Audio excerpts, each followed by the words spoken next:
What's up, guys? Welcome back to another edition of Talking Ball. Jack here today discussing the 6'10 freshman from Florida State, Jonathan Isaac.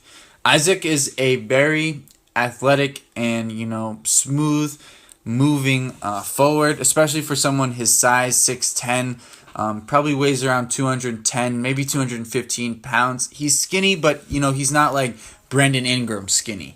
And so, therefore, he's a little more physical, and he does have, some more bulk to his frame. But Jeremy, what have you seen from his game so far early on in this season that stands out to you? Two main things. One thing is that he fills the box score. He's averaging 13 points, 7 boards, almost an assist, a block, and a steal every night. And that's something that you want from someone that is driving to the basket, which is the other strong part is that, he likes to drive, get to the rim, and then he can convert. He's shooting 80% from the free throw line, which is good, especially for someone his size, getting to the basket Right. maybe 10 times a night. If he can convert 8 more points late in the game, that's something that Florida State can definitely rely on. Yeah, and another thing that stands out to me about Isaac is, Jeremy mentioned how he impacts the box score in all 5 categories. Well, he can score in a multitude of different ways. I've seen him score on turnaround jumpers from around the free throw line. I've seen him score on the floater from the free throw line, on putback dunks, on, lay-ins, off cuts, off of offensive rebounds. The guy, he oftentimes is the most talented player on the court, and at times he also, and a decent amount of time, he's also working harder than a lot of the other people on the court, which is definitely, if you're the most talented guy, you don't necessarily anticipate that that's going to be the motor that they'll have, and he definitely does have a very solid motor when he's playing. Right, because he's helping his team, especially creating offense. A lot of the rest of Florida State is scoring double digits almost every night, so he's definitely been able to read the rest of his team well and get the ball out to them, and they've been able to get it to him when they're on and shooting hot. So that's something that's really good. Especially, he had that injury and he missed 3 games. What are your thoughts on his return since then? Yeah, obviously his play and his numbers haven't been, as good as they were before his return, especially the passing. I think that his playmaking kind of hasn't been at that same level. I think he's trying to feel his way back, get comfortable, because the team kind of just moved along without him. They kept humming along there, and they didn't really need him, so he kind of needed to fit his way back in to the team. Because before that injury, he was having a couple games with 2-3 assists and showing off a playmaking ability out of a guy who's 6'10" that really showcases star potential at the NBA level. So you just mentioned, not to interrupt, but you just mentioned that they were humming along when he was injured. Does that concern you at all a little bit, that maybe the team is good enough that they don't need him? Partially, yeah, and partially part of it is level of competition. Right. They're going to need a guy like Isaac against, especially now that they're in conference play. Yeah. The Dukes, the North Carolinas, the Virginias. They just beat Virginia in Virginia with Isaac.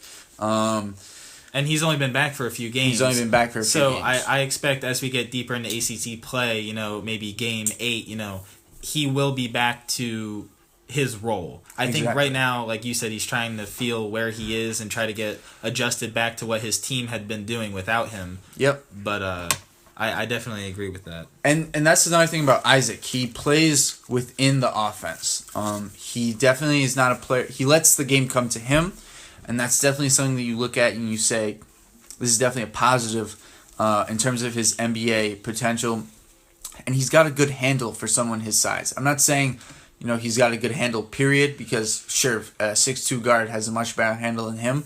But for a 6'10" player, he handles the ball very well and is able to shoot from the outside pretty much with ease. So you even just mentioned the NBA. So going forward, how do you expect him to transition into the pros? Do you expect him? What kind of position do you expect him to play? Yeah. He's a small 6'10", like small weight-wise. Weight-wise, sure. Like, what do you expect him to do? Run the floor, post up, what?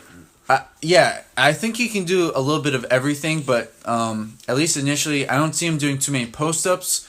I definitely think he's going to be pretty vital in terms of scoring in the transition game early on. Definitely a capable 3-point shooter. I don't know if he's going to be, lights out initially his rookie year. I definitely think he'll probably shoot more in the low to mid 30 percentage wise there. But yeah, he's going to be probably more of a 4 in the NBA despite his weight, just because I think he'll struggle a little bit with the smaller threes and their quickness. Because one knock on him is he's not the quickest guy, but he's very tall, so he can make up with it with his length. But yeah, he's definitely going to be tasked with scoring in a multitude of ways in the NBA, more due to he's going to have to score through effort and just being open on 3-point line, more so than initially, with his own ball handling and playmaking. So going forward, like, where do you expect him to land? Do you think that he needs someone to follow initially, or can he just go straight, be a starter, and put in work? Or does he need to follow someone for a year, maybe come off the bench to begin, maybe earn a starting spot after free agency, something like that? Yeah.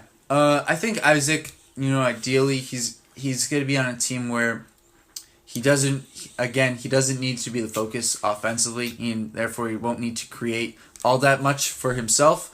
But yeah, I think ideally it might be nice for him to come off the bench initially in the NBA, especially since he's kind of in between positions. Right. And so it'd be nice to have him, give him some time to really develop his body, along with, getting a small incremental increase in playing time.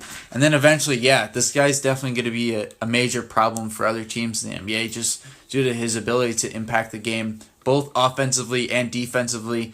We didn't even get into that much of a conversation defensively on this video, but with his size at 6'10" and his athleticism, he's really able to guard multiple positions and block shots as well as create steals and turnovers. But guys, let us know what you think in the comments below. Remember to subscribe, like, and share this video, and thanks for listening.